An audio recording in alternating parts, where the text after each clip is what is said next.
Good morning, everyone. Welcome to Fuel for Success. This is episode 226. We're live in New Orleans at a Starbucks. We've got an awesome coffee shop vibe going on. Well, it's Christmas feel. You know, everything's decorated. Christmas, it's cold outside. You know, I just got off the plane. My good friend Mike here. This is pure loyalty. Listen, our hotel's 2 minutes from the airport. They have a shuttle. He's like, no way. You're not taking a shuttle when I'm this close. No. My man's not taking a shuttle when I'm 4 minutes away. That would just be awful. So all you got friends out there, go the extra mile for your friend. Yeah, go get them from the airport. Don't make them cab. Don't make them shuttle. Yeah. You know? That was nice. Good vibe. Yeah. And listen, dude, it's very cold out here. I literally felt like I landed in Minnesota. Yeah, it's a lot colder in Minnesota, but it is cool here. It's like 42 degrees and raining, so you're definitely pushing the Christmas. You know, I was driving down. We actually flew into Jackson last night and drove down. And I found a station that was playing nothing but Christmas music. And it was the first Christmas music I'd heard this year. So How did it make you feel? Christmassy? Christmassy? Festive? Festive. What was your favorite song that came on the radio? That's a good question. There were, a bunch of them, so I'm just like rolling with it. They had a lot of the older, classic ones. Don't you wish your first Christmas music of the year would have been in Minnesota where you've seen snow to really get the vibe? You're right, now I'm depressed. Yeah, it's hurting. Yeah. Well, no, I don't care. It's sorry for me. It's hard to get in the mood for Christmas when it's 80 degrees in Florida.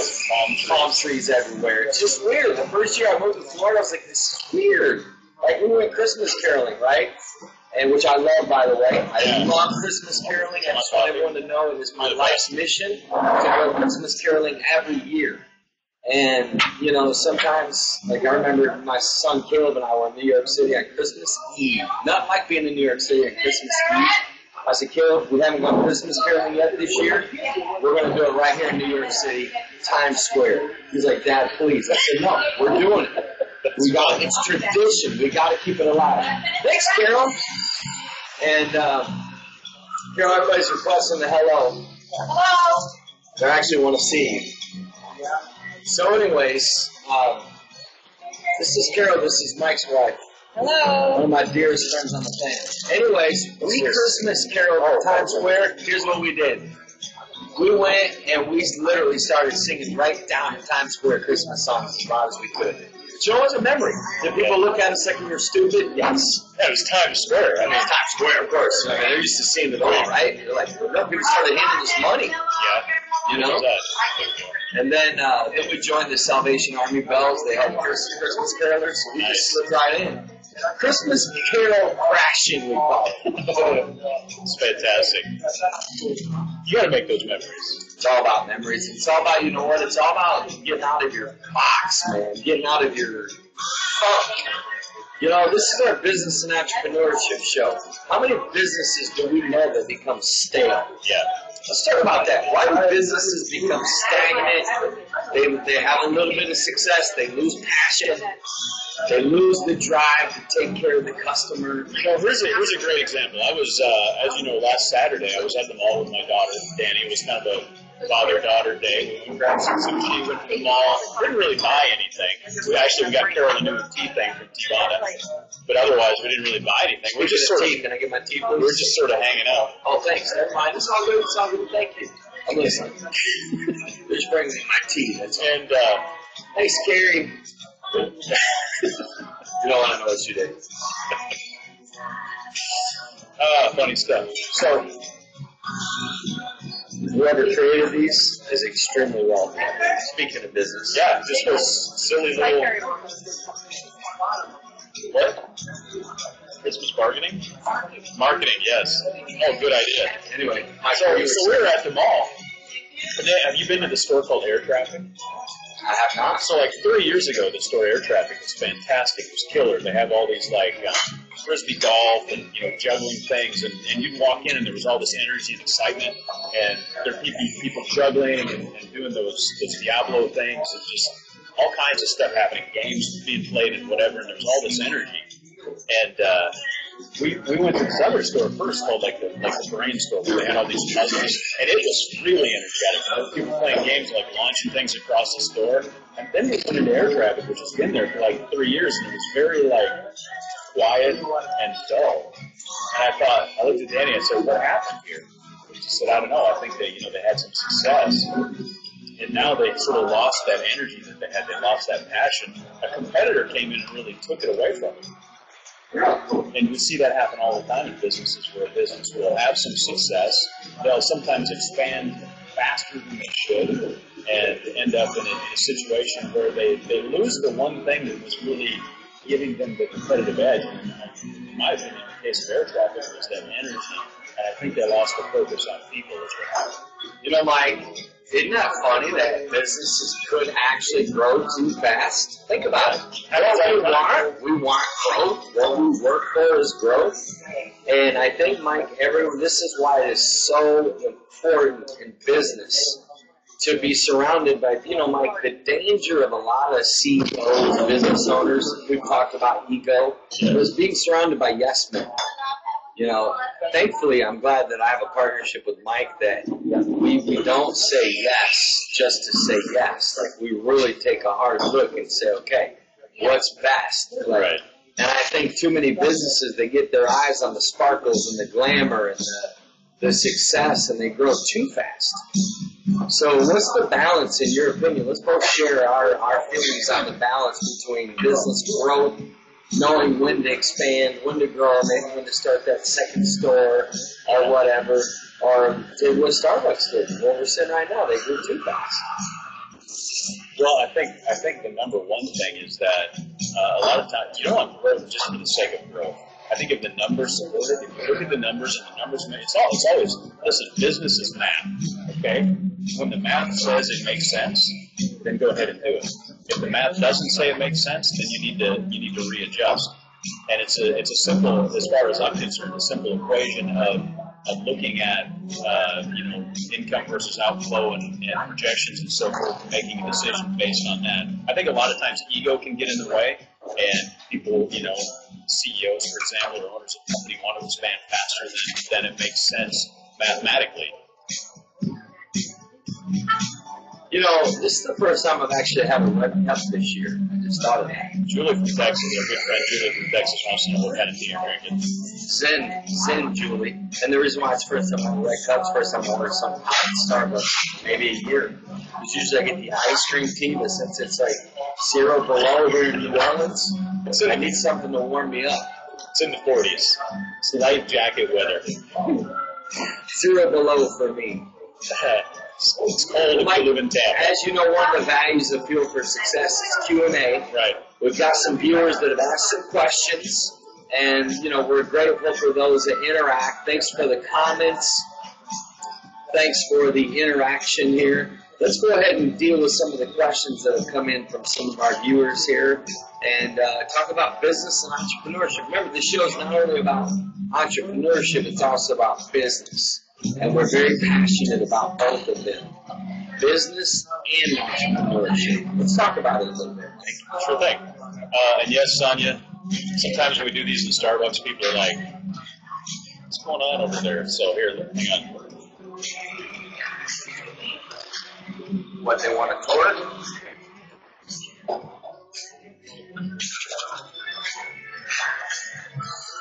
That's what's happening here, my friends. Oh, show them our stand. We'll do that later. Sometimes we definitely, both in business and, of course, in missions, anybody that's been to Mission 25 knows that our motto is make it happen. We do the same thing with the show. Yeah. And in business as well. And sometimes you have to maybe, rearrange all the furniture in Starbucks, for example, to make it happen. Like, what I want to talk about? I want to talk about something you and I just did. We've got a lot of ideas, a ton of ideas, probably over 20 legit money-making ideas, okay? Yeah. Let's talk about the business that we're launching right now. Let's both share 2 to 4 reasons why we decided on this idea as opposed to others, and how do you know? Like, true entrepreneurs, they have 100 different businesses going on up here. True entrepreneurs, they're always thinking of, oh my God, like they walk into a place, oh, someone needs to start a business here. Like, someone needs to open this, someone needs to do this. Like, you never stop. Yeah. How do you know, like, what for you, and I'll tell my angle, for this particular business that we're launching right now as we speak, why this of all the other ideas we've come up with over the last few years? Why this one right here? Well, for me, Personally, I think ideas are a dime a dozen. Ideas are easy. It's so easy to come up with ideas, and there's a million ways to make money in America today. And so, to me, the thing that captured me most about this, first of all, was the scale of it, the opportunity from it's an almost endless opportunity, which is something you don't see in every business opportunity. So it could grow exponentially. And the other thing is that I have a passion to implement it, because implementing the idea is really where you make a difference. Where you're actually going to create a business is in the implementation. I can have 100 ideas to make $1 million, and until I implement one of them, I'm still going to have nothing. And so having a passion to implement it. And so for me, there's some technology sides of it that are very interesting. There's a side of it that is going to help people. There's a side of it that is going to make an impact in the world. And those are the things that compel me and makes it interesting and exciting for me. And, at the end of the day, entrepreneurship is a grind. It's a day-to-day, 16 hours today, and I get to take a break and only work 16 hours tomorrow, right? And so, and people always tell me, hey, it must be great to set your own hours. I'm like, yeah, pick any 16. Yeah. So, like they say, the true key to success is working half days. Just pick which 12 you want to work. Yeah. That's all. For me, Mike, this thing that we're launching right now, believe me, we've been involved in many startups and many ideas, and some have worked and some have failed utterly. Some we started, and then like 6 hours later we're like, you know what, this is a bad idea. You know what I'm saying? So like the next day we're like, maybe we shouldn't have tried that. But it's all about the effort. It's all about the launch, right? It's all about attempting. Like think about, really we talked about it. It's so true. Edison, look at how many times, he was the master of invention, right? But look at all the inventions that didn't work. Right. So for me, number one for me has to be passion, because I can't give my time and energy to something I don't believe in and I wouldn't die for, and I wouldn't I've got to believe in something to the degree that I would easily, persuasively sell it to anybody. I could sell someone that hates our product. That's how I know it's time to jump and go all in. Yeah. Number one is the passion. Number two is it's a viable business. I know a lot of people have passion, they have ideas, but it's not going to generate cash. Right. At the end of the day, business is about cash, my friends. I mean, otherwise, what do they say? What does Mark Cuban say? You just have a hobby? So in other words, I don't want a hobby. I have plenty of hobbies. I want to actually have something that actually produces cash. Hey, one other thing quick, and I want to segue off. Did it? Get off our show. I'm banished. No. So Julie says she watched Shark Tank, and some of their decisions confuse her, and I know exactly why this is. And there's an element of gut that goes into it. That just like there's a feeling like this is the direction we need to go. And has my gut ever steered me wrong? No. Maybe. Well, only when you had White Castle. That's it. That's the only time it steered you wrong. That was a different kind of gut steering me wrong. Yeah. Or when we had, 16 In-N-Out burgers, I would say. Anyways, I was in Los Angeles, so don't judge us. We did juice that morning and that night and the whole week after. But anyways, hey, listen. The gut feeling aspect, Mike, is so on point, because there are a lot of times when, whether you're an investor, how many times have even people that's investing in us right now? Right. Most of the investors that have invested in us, literally, was right here. It came from within. They said, you know what? I believe this. I see it. I know it's going to work. I believe in you guys. And I think the third thing for me that made me want to jump, Mike, is the timing. Yes. Like, you got to take into consideration the product and service that you're bringing to the marketplace. If there's no demand for it, it doesn't matter how much passion you have for it. It doesn't matter if you're the best. It doesn't matter if you're a better salesman than Zig Ziglar or mathematics, right? And so it doesn't matter if there's no demand for it. You're out of business. Right. But the thing that we're getting ready to release, Mike, I'm actually going to tell people. I need to know, because I've left the decision up to him. So if you guys are mad at us, I'm going to go ahead and let Mike take the hit on this. We have a series of very important meetings for the rest of this week. We're actually, maybe by Monday we could. Yeah, probably by Monday. I'm assuming by Monday we can. There are some SEC type regulations and things that we need to maintain. And so we just want to be very safe and above board. We can't tell you, some things about it. And timing is a great example of why we're doing what we're doing now, because we looked at different market convergences, and there's when we look at I don't know how much to reveal, but let's just say wearables. Take for example. Like Matt talked about wearables are blowing up right now. Of course. So anybody that's a very forward-thinking entrepreneur looks at that and immediately attacks and says, "Okay, that's going to be huge." So wearables in conjunction with health data and the fitness craze and all of the things that are happening right now, there's a huge convergence. Of course, we know Apple Watch is hitting the market in the spring. So just knowing all those things brings an element of timing that, you want to be on the front side of the bubble. You want to ride the bubble up, right? You don't want to be, towards the end of the game riding the bubble back down, because you want growth, you want increase, and you want that, that hockey stick sort of growth metric on your graphs. Well, you're a graph guy, I mean, absolutely. Case in point, for example, what's that? Hey, for example, Mike, right now, if someone is watching this show and they're very entrepreneur-driven, you're out of your mind if you're not thinking about starting a juice bar within the next 12 months. Right now, probably the hottest thing in America right now, I would say at least in the top 5, they're coming up everywhere, are juice bars. If I was a man that had a lot of cash, which is coming very soon, I would be going to cities that didn't have juice bars, and I'd be opening. I'm telling you, listen to me right now. I'm prophesying in the business world. Juice bars and tea shops are exploding.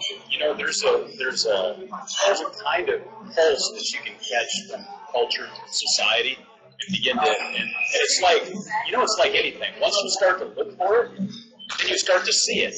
And so until you tune your mind and tune your eyes to look for different things, I'll give you an example. When I first started preaching the gospel, this is just a little off, but it's an analogy. You're the king of analogies. So I always wondered, how do preachers come up with all those illustrations and object lessons and that sort of stories and all those things. I'm like, how do they come up with that? Even the analogies. And then suddenly, as I started thinking about it in my mind, my thought process was in that. Then everything started being an analogy. I'm like, I can use that for an illustration. That applies to this biblical principle. And so as soon as I opened my eyes to it, I started seeing it everywhere. It's the same in the business world. And now I walk around and I see businesses that are struggling and doing things wrong, and I'm like, oh! And then I see trends. I'll tell you, here's 2 trends that are happening right now, and this has nothing to do with any business we're launching today. Yeah. But here's 2 trends I'm seeing. So if you're watching this is free. Go ahead and start a business, make $1 million, cut us a check, we'll be happy. So, but one trend we're seeing, of course, everybody right now is curating boxes and shipping them every month, right? That's a huge trend. Dollar Shave Club they started that, which is brilliant. Love it, brilliant. But another one is that, in nostalgic toys, the people are beginning to push back against technology when it comes to toys for their kids. And so if you want to invest in a toy market space, invest in the nostalgic, non-technical, anything built of wood, that sort of thing. And that's beginning to bubble up as well. We're not doing anything with that. So do you think that the cupcake market is becoming oversaturated? Because that was something that really just over the last 5 years, I mean, you're seeing them everywhere. Before, when I grew up, we never had cupcake shops. No. You know what I'm saying? Now it's the creative stuff. We got the little vanilla cupcakes with the little white frosting and maybe sprinkles. And you know what? It was this much frosting. Nowadays, it's this much, which I love. Which is weird, because you think at the same time there's a huge health craze going on. It's just a cupcake thing. But you see, cupcake, it actually blends, because cupcakes are smaller than whole cakes. So you buy cupcakes instead of a cake. But here's something. I'm asking you, do you think that the cupcake market is oversaturated? I think it's peaked, Yeah, it's peaked. But that leads me to another point, and that is that in today's world, what we're seeing is faster cycles. like much faster cycles. So, 20 years ago, a business craze like the cupcake thing would have taken 20 years to develop. It would have plateaued, it would have stayed stable for longer before it began to decline. And now we're seeing much faster iterations, much faster cycles of what's hot and no longer hot. And so knowing that, of course, part of it is the speed of implementation. Today we can implement things much faster, both from a technology standpoint, but also from a business standpoint. Mike, I think a lot of entrepreneurs have to understand going into their startup and their business, what business is going to be a business that's going to be for longevity, or one that they're going to literally start, bring a product or service. It's only going to last 2 years, and it wasn't meant to last forever. Case in point, Groupon. Yeah. Think about it. At one time, Groupon was the hottest thing on the planet, and now it's almost obsolete. You don't hardly ever see or hear of anybody using Groupon. They're still making a lot of money. Oh, of course. Absolutely. But it's not, I think that's a case where, they had an initial heavy marketing push. They gained some market share. They got some revenue, and now they're pretty much coasting. And I think coasting is a bad place to be for business. If we get to the place that we're coasting in 4 or 5 years, I think it's time to start something new. Well, I know us. We'll start something new. And that's what really happens when you're doing your passion and you're really straight up. Here's how I know whether someone's a true entrepreneur or not, a true businessman.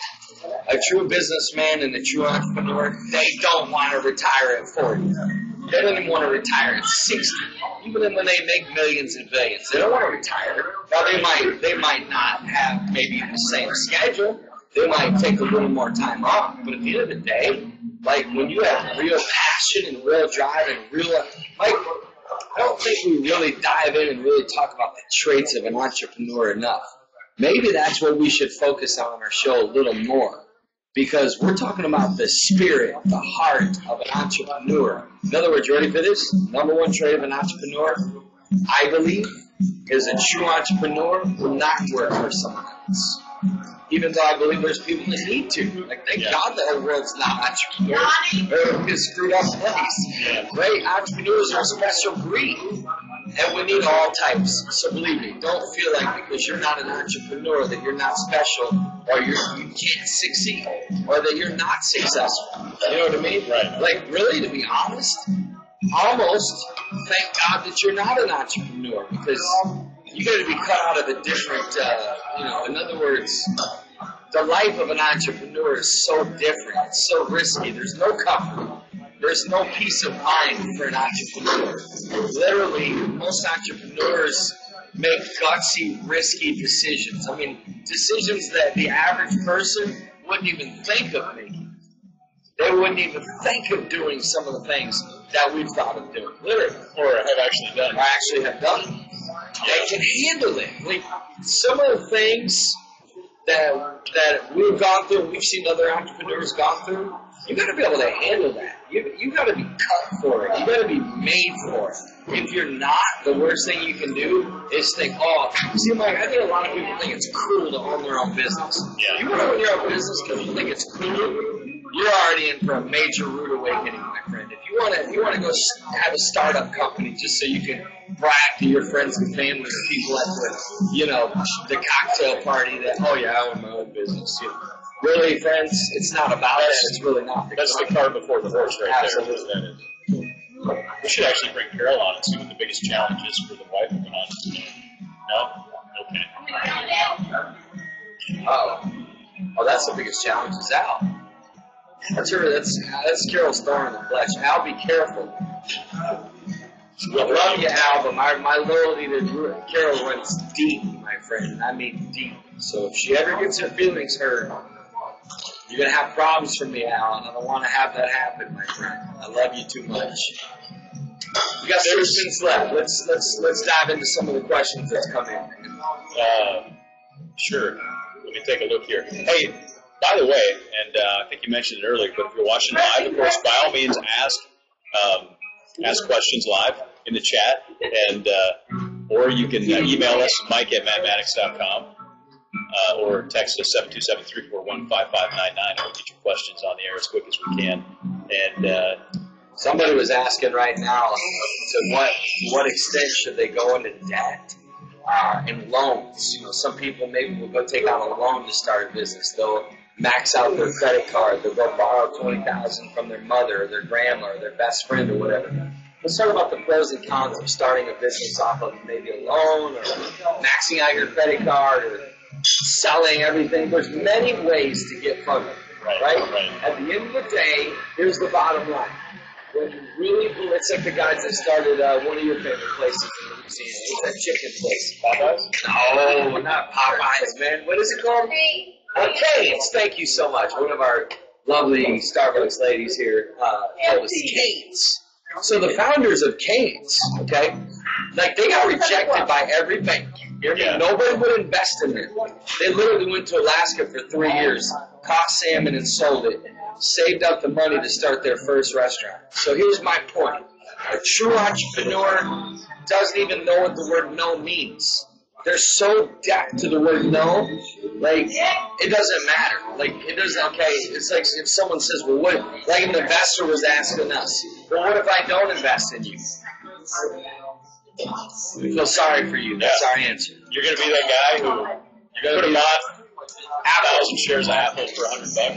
And so, but our real feeling is that there is no limit. If there's a limit, if there's a, like, I hate to say the word whatever it takes because it's so overused, but it's so true, right? So my point is this.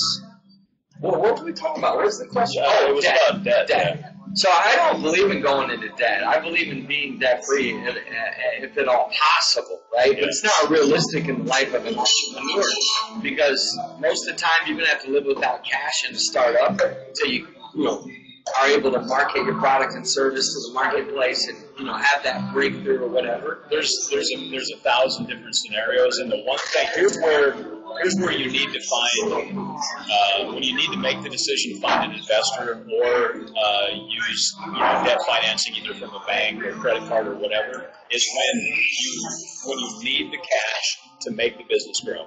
Okay, if you have a clear direction, you know what it's going to cost you to acquire a customer, you have the business plan in place that says for every $3 I spend, I can acquire a customer that's going to have a lifetime value of $50. When you have that equation, when that math works, and you can see it on paper and you know it, that's when and you don't have the cash to acquire the customers. That's when it makes sense.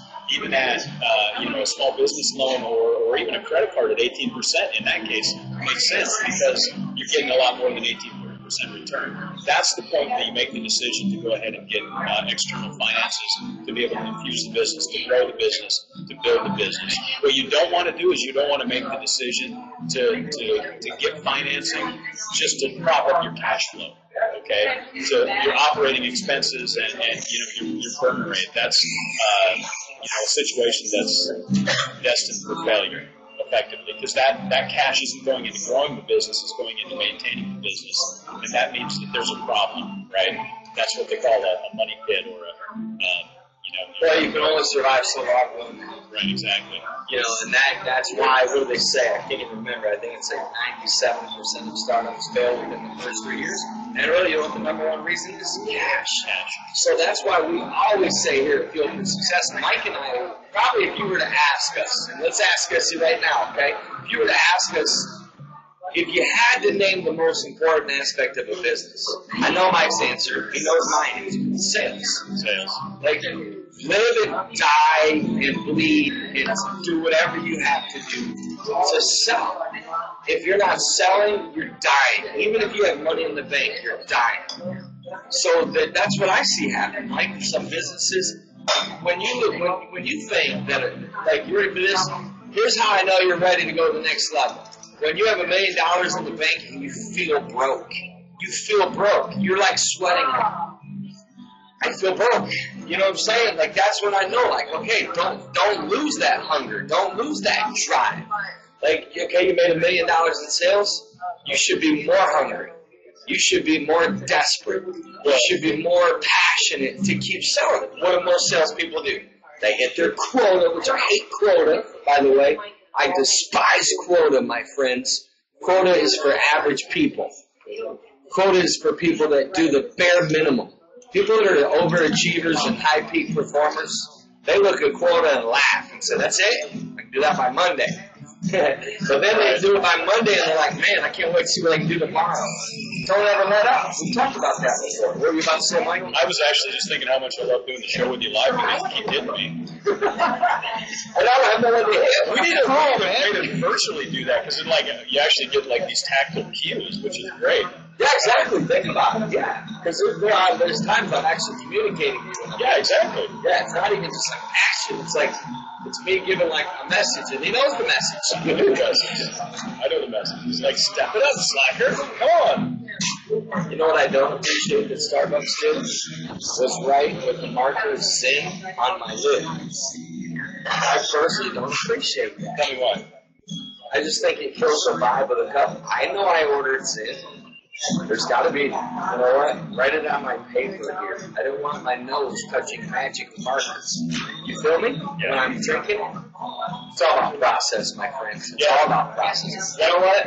When we talked about this, I know we're almost out of time. I'm a fanatic about Marcus Lemonis' 3 Ps. Process, people, product. I wish to God that every business would marry themselves to those 3 words. I think if every leader, every manager, every owner, every salesperson married themselves to those 3 words, I mean married themselves. Till death do us part, right? Yeah. Right? Yeah. That's good. Ooh, how about that for some businesses? What are your values and your processes that are till death do us part? Not, oh, well, we're going to stop doing this once we hit $1 million in sales. And see, that's where customer service goes out the window. Well, customer service should get better the more success you have. But unfortunately, the bigger some companies get, their customer service sucks. Yeah, that's why it's important to have a vision for your business, an actual vision. Say this is what we're trying to do from a meta level, from a top down level. Speaking of business, my friend Hugh, good to see you. Hugh sent me an email. He actually started a coffee and tea home business. I was really impressed with the website, Hugh. I did look at it. Just didn't get a chance to write back yet. If you don't mind, Hugh, put a link to your website right here in our chat box, and we'll throw it up there for people to check out that are interested in ordering coffees and teas. Go ahead. I was just going to address Britton's question here. Great question. She's asking about the S-curve for business, and I believe that holds true. It depends on the business. So there's S-curves that can be applied to manufacturing, which is very well established, and I believe that that's true because there's an initial buildup of inventory that your cash flow dips, and then there's a peak, and then the end of the product cycle. And so for manufacturing physical goods, it's an absolute, it's really a certainty, and it needs to be dealt with from a financial standpoint. In a technology endeavor, there's some ways to overcome that you don't necessarily have that, or at least you can make it a lot shallower. And so what the S-curve is you've got an initial dip in cash flow where there's development and product development, all those sort of things, and you've got a peak.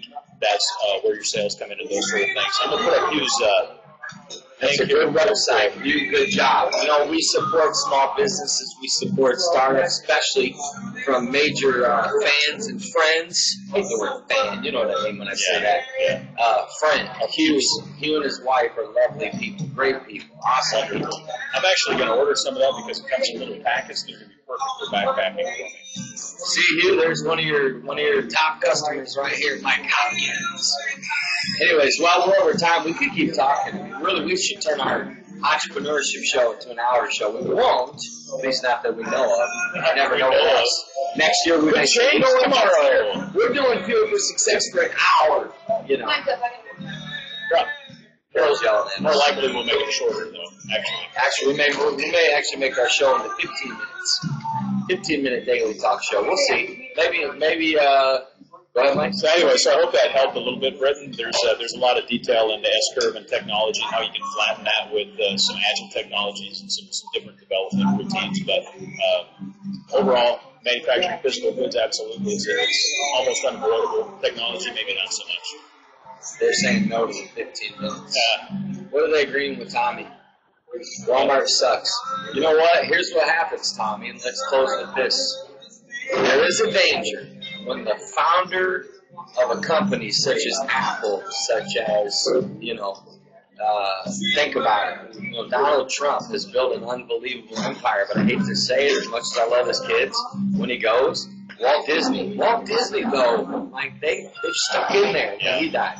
Very few companies, when their founder is so powerful and was the heart and soul and spirit and had such morals and values, such strong business principles. I mean, Sam Walton was all about the people.